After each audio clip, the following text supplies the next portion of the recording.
Hello students, अस्सलाम वालेकुम। I am mister Mohammad Tajammal और आज के इस लेक्चर में हम बात करेंगे एसडीएलसी के सम इम्पोर्टेंट फेजेस के बारे में, जिसको बहुत डिटेल में बयान किया जा सकता है। जो सबसे पहला फ़ेज़ है, इसमें सिस्टम एनालिसिस है, सेकंड नंबर पे डिज़ाइन फ़ेज़ है और थर्ड नंबर पे टेस्टिंग फ़ेज़ है। इन तीन फेज़ को हम डिटेल में इस लेक्चर में देखेंगे। सबसे पहले मैं सिस्टम एनालिसिस को डिफ़ाइन करता हूँ। In this phase the current system is studied in detail. A person responsible for the analysis of the system is known as analyst. इस जो सिस्टम एनालिसिस हमारा फेज़ होता है, इसमें जो सबसे पहले हम करंट सिस्टम जो उसको डिटेल के साथ हम स्टडी करते हैं। जो भी सिस्टम बनवाने आता है वो ऑलरेडी अगर कोई सिस्टम या सॉफ्टवेयर को यूज़ कर रहा है तो हम उस सॉफ्टवेयर को डिटेल में पहले देखेंगे, उस को डिटेल में स्टडी करेंगे। उसके बाद हम क्या करेंगे, अपना जो सिस्टम वो न्यू बनवाने जा रहा है उसका एनालिसिस करेंगे, मींस दैट तज्जिया करेंगे। जो पर्सन एनालिसिस करता है उसको हम एनालिस्ट का नाम देते हैं। ठीक है, ये सेंटेंस जो मैं पहले बोल गया हूँ उसका यही मतलब है, a person responsible for the analysis. जो पर्सन एनालिसिस के लिए रिस्पॉन्सिबल होता है, तज्जिया करने के लिए डेटा का रिस्पॉन्सिबल होता है ऑफ द सिस्टम, किसी भी सिस्टम का, इज़ कॉल्ड एनालिस्ट, उसको एनालिस्ट कहा जाता है। इन सिस्टम एनालिसिस में the analyst conduct the following activities. जो एनालिस्ट होता है वो सिस्टम एनालिसिस में जो नीचे फॉलोइंग एक्टिविटीज़ हैं जो इधर आपको स्लाइड में शो करवाई गई हैं, ये डन करता है। सबसे पहले है need analysis, data gathering, data analysis and analysis report. One by one हम इसको देखते हैं ये क्या होता है। सबसे पहले need analysis.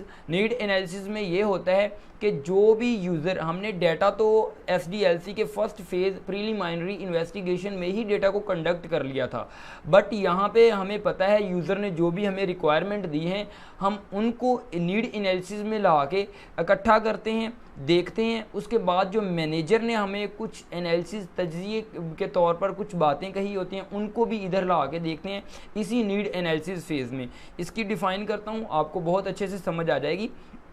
Need analysis is also known as requirement analysis.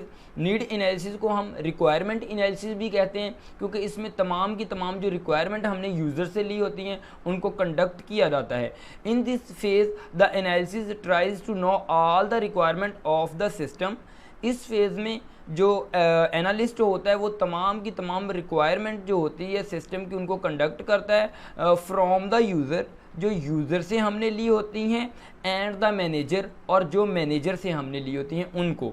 ठीक है, the developed system should fulfil these requirement.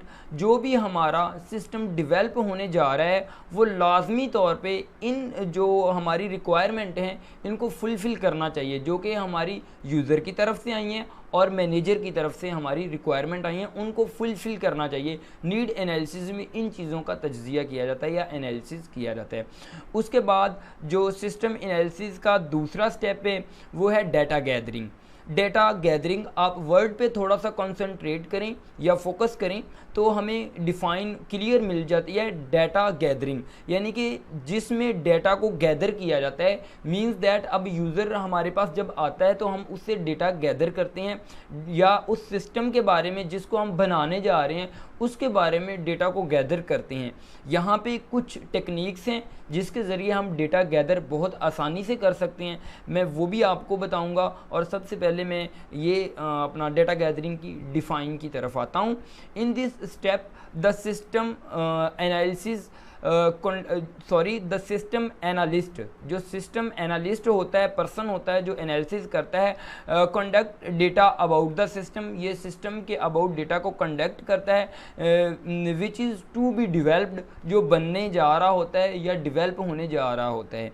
ही और शी यानी कि जो भी हो, जो एनालिस्ट ही भी हो सकता है और शी भी हो सकता है, यूज़ डिफरेंट टेक्निक्स, ये एनालिस्ट डिफरेंट टेक्निक यूज़ करता है टू कंडक्ट इंफॉर्मेशन को कंडक्ट करने के लिए अबाउट द सिस्टम के बारे में। दीज टेक्निक्स आर फॉलोइंग, ये वाली टेक्निक्स नीचे दी गई हैं, आपको स्लाइड में भी शो हो रही होंगी। रिटन डॉक्यूमेंट सबसे पहली टेक्निक है रिटन डॉक्यूमेंट, जो सेकंड नंबर पे है इंटरव्यू, नंबर थर्ड पे है क्वेश्चनायर मेथड, और नंबर 4 पे है ऑब्जर्वेशन, और नंबर 5 पे है sampling. Means that in technique को इस्तेमाल करते हुए हम डेटा को गैदर कर सकते हैं। हाउ, कैसे, मैं अभी आपको बताता हूँ। रिटन डॉक्यूमेंट मींस दैट कोई डॉक्यूमेंट सिस्टम के बारे में पढ़े हुए हैं, हम उनको रिटन डॉक्यूमेंट को उठा के रीड आउट करके उनसे इंफॉर्मेशन ले सकते हैं। नंबर 2 है इंटरव्यू, हम डिफरेंट पीपल्स का इंटरव्यू कर सकते हैं कि ये सिस्टम कैसा रहेगा, कैसे होगा, या हमें कैसे करना चाहिए। इंटरव्यू करके उधर से कुछ डेटा कैप्चर कर सकते हैं, ले सकते हैं। उसके बाद questionnaire method means that question किसी के सामने पुट करके क्वेश्चनिंग के साथ भी बहुत ज़्यादा डेटा हम गैदर कर सकते हैं। और 4 नंबर पे ऑब्जर्वेशन, किसी भी चीज़ की ऑब्जर्वेशन से बहुत ज़्यादा हम डेटा को कंडक्ट कर सकते हैं। लास्ट पे सैम्पलिंग टेक्निक, बहुत अच्छी टेक्निक है, हम सैंपल डिस्ट्रीब्यूट करके अपना डेटा को गैदर कर सकते हैं। फॉर एग्जांपल हमारे पास 10 पीपल हैं, हम 10 पीपल्स को पेपर पे क्वेश्चन दे देंगे, उनको कहेंगे कि इनको मतलब कि हल करें, वो उन क्वेश्चन से हम जायज़ा लगा सकते हैं कि जो ये सिस्टम किस तरह हमें बनाना चाहिए। ये भी एक टेक्निक है।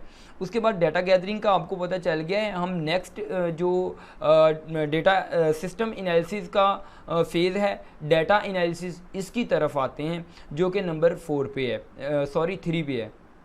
डाटा एनालिसिस, डाटा एनालिसिस के अंदर जब हमारा डाटा गैदरिंग यानी कि ऊपर वाला फेज़ जो डाटा गैदरिंग है, जहाँ पे हमने डेटा तमाम का तमाम गैदर करना होता है, वो कंप्लीट हो जाता है तो हम डेटा एनालिसिस की तरफ आ जाते हैं। डेटा को अच्छे तरीके से रिप्रेजेंट करते हैं, मीन्स दैट उनकी DFD बना लेते हैं, फ्लो चार्ट, गैंट चार्ट वगैरह वगैरह हम बना लेते हैं। डाटा को इकट्ठा कर लेते हैं कि इस पर वर्किंग अब किस तरह होनी है। डाटा एनालिसिस की तरफ आते हैं, इसकी डिफाइन की तरफ आते हैं।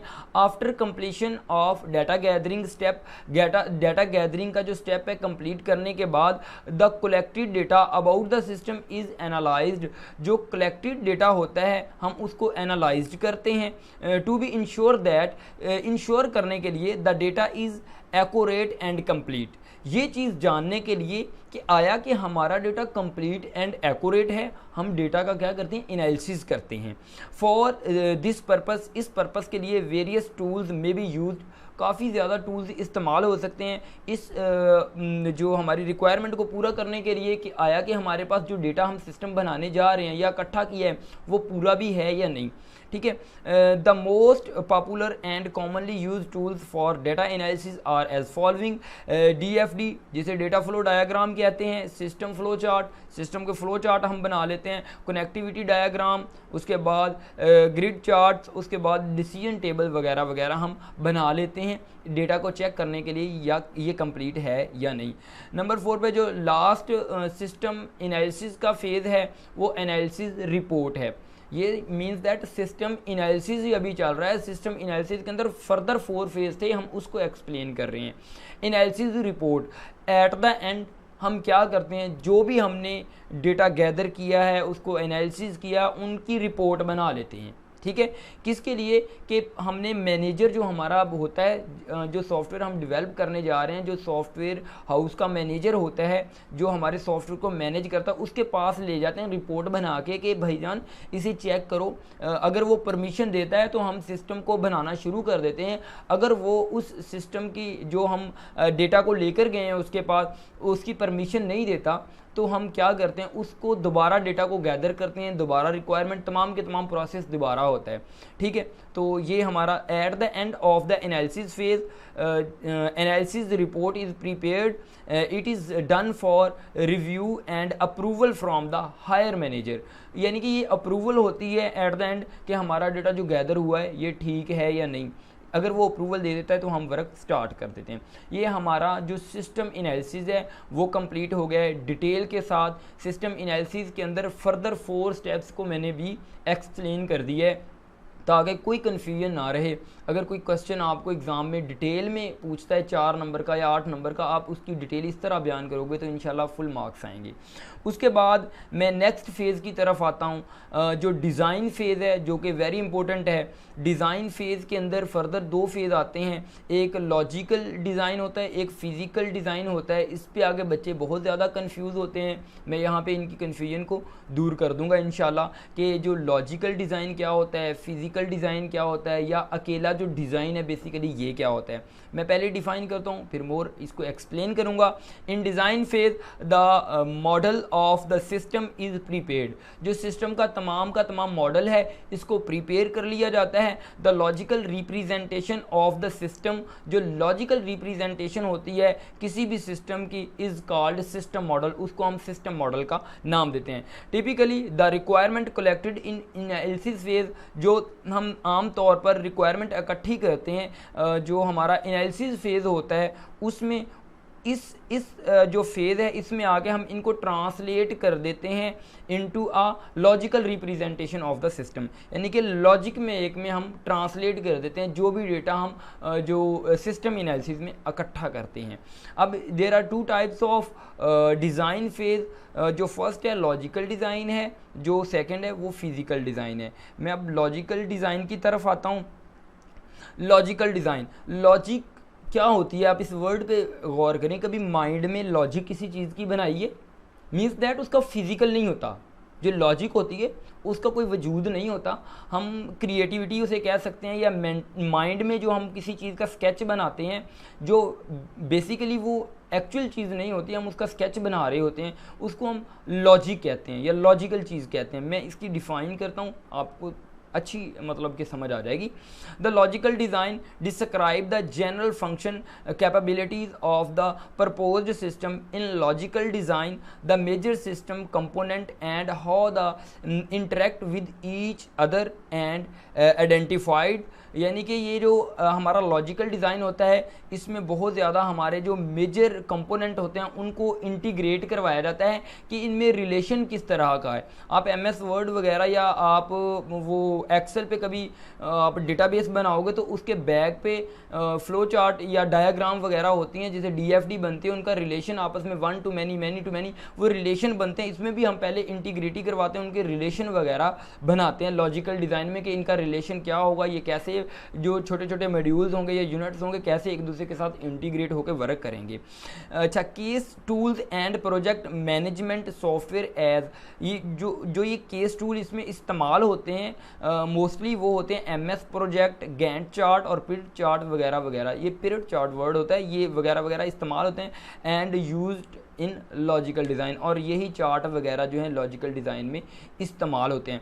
अब मैं फिज़िकल डिज़ाइन को एक्सप्लेन करता हूँ। फिज़िकल आप वर्ड से आपको पता चल गया होगा जिसका कोई वजूद होता है, ठीक है। फॉर एग्जांपल हमने सिस्टम एक बना लिया, हमने यूज़र से पूछा भाईजान आपके पास सिस्टम कौन सा है, उसमें रैम कितनी लगी होती है, उसमें प्रोसेसर कितना है, कि जो हम सिस्टम बनाने जा रहे हैं आया कि वो उस सिस्टम जिसमें यूज़र बेचारा चलाना चाह रहा है वो सपोर्ट भी करेगा या नहीं।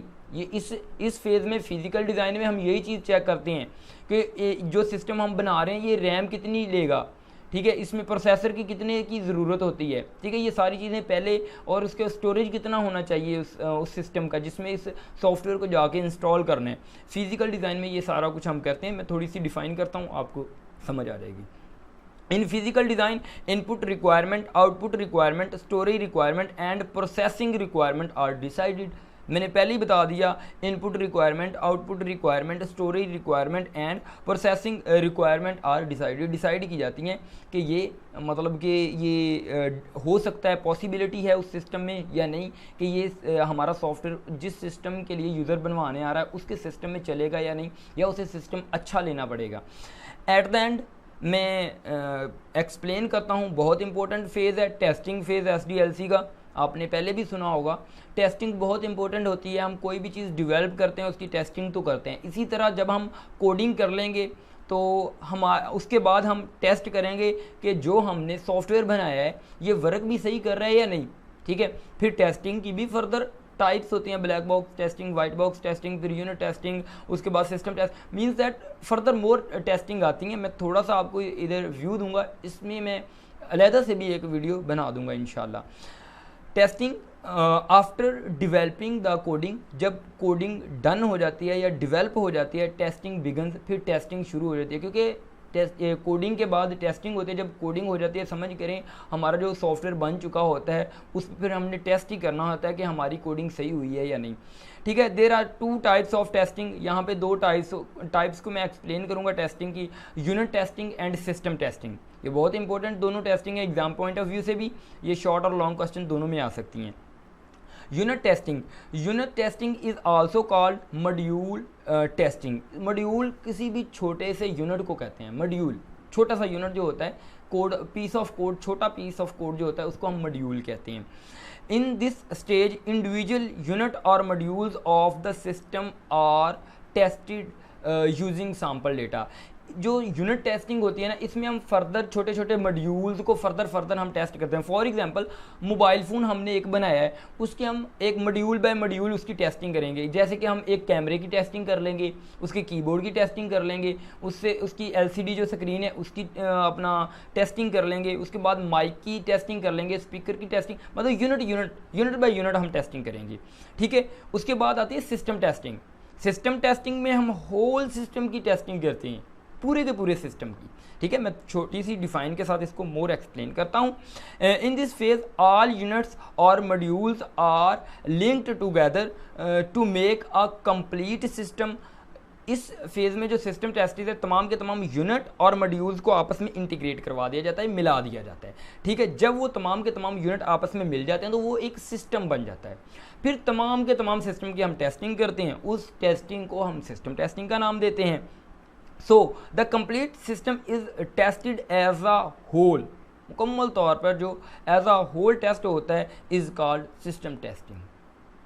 अल्लाह हाफिज़ स्टूडेंट्स, इंशाल्लाह मिलते हैं नेक्स्ट वीडियो में। अगर हमारी वीडियो आपको अच्छी लगी हो तो सब्सक्राइब हमारे चैनल को करना मत भूलना। अल्लाह हाफिज़।